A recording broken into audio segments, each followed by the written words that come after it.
আজকে আমরা নানা রকম ফলের নানা রকম কাটিং পিস দেখব।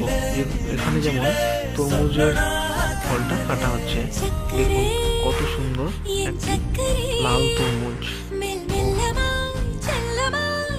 দেখলেই যেন জিভে জল চলে আসে। এখানে দেখুন এই ফলটাকে দেখুন কত সুন্দরভাবে কাটা হচ্ছে, ভেতরে এত সুন্দর রোমান্টিক একটি রং। আপেলটাকে দেখুন কিভাবে কাটা হচ্ছে,